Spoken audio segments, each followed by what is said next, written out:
Sometimes, the truth doesn't scream. It whispers.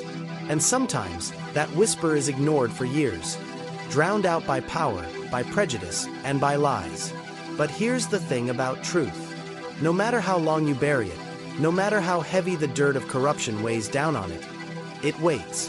It waits for the right moment, the right person, the right detail, to finally break free.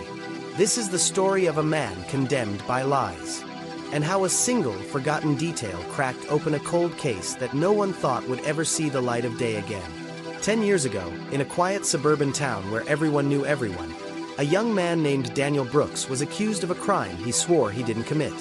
Daniel wasn't wealthy.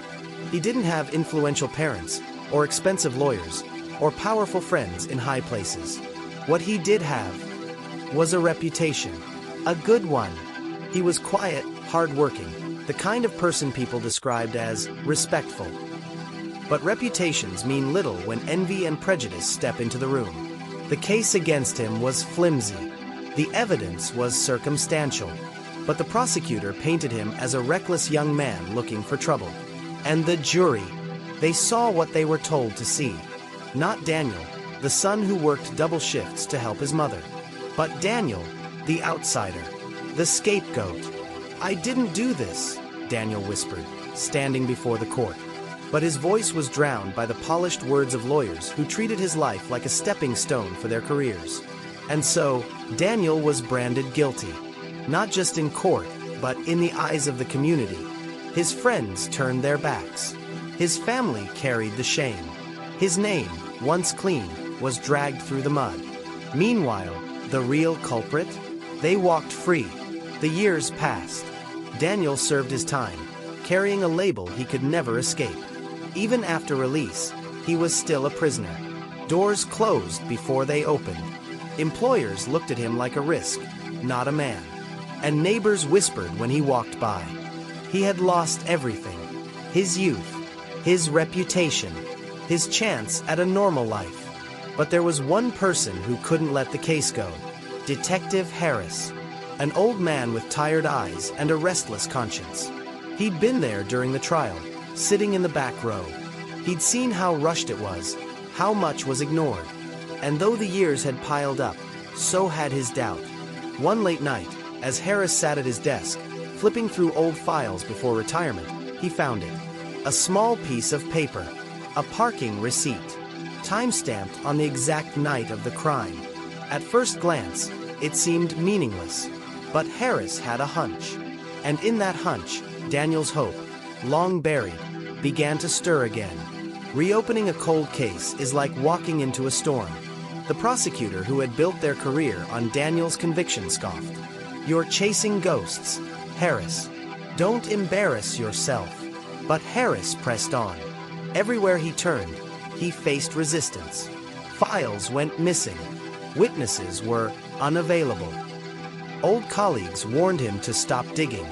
But the more he looked, the more cracks appeared in the old story. Witness testimonies that once aligned now seemed rehearsed. Timelines didn't match up. And that single receipt, the one piece no one bothered with, proved Daniel was across town at the time of the crime. Harris knew he was putting everything on the line. His career, his reputation, even his safety. But he also knew something else. Silence makes us complicit. When Daniel was called back into court, years older and weighed down by injustice, he could barely find his voice. He looked around the room, the same faces who once judged him, the same town that had shunned him. But this time, the truth wasn't alone. Detective Harris stood at his side. And with him, the forgotten detail that would change everything. The defense presented the evidence, the receipt, the discrepancies, the lies. And as the puzzle fell apart piece by piece, the truth became undeniable. Daniel spoke again, his voice steady now. "I told you. I didn't do this." And this time they listened. The courtroom fell into silence as the real culprit was cornered.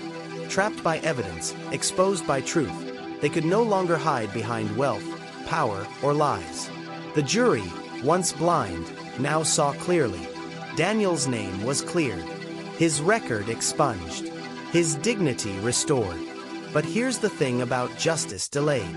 It doesn't return the years stolen. It doesn't erase the scars. It doesn't silence the whispers completely. What it does is remind us that truth, though slow, cannot be destroyed. Daniel's story teaches us something powerful, that the smallest details matter. That even when the world turns its back, when voices of power try to bury you, justice is not dead. It's waiting. One receipt, one forgotten piece of paper.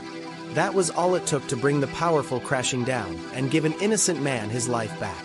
So remember this: lies can spread quickly, prejudice can blind people, and power can silence voices. But the truth waits. And when it finally arrives, it speaks louder than all the lies combined. This was more than a cold case.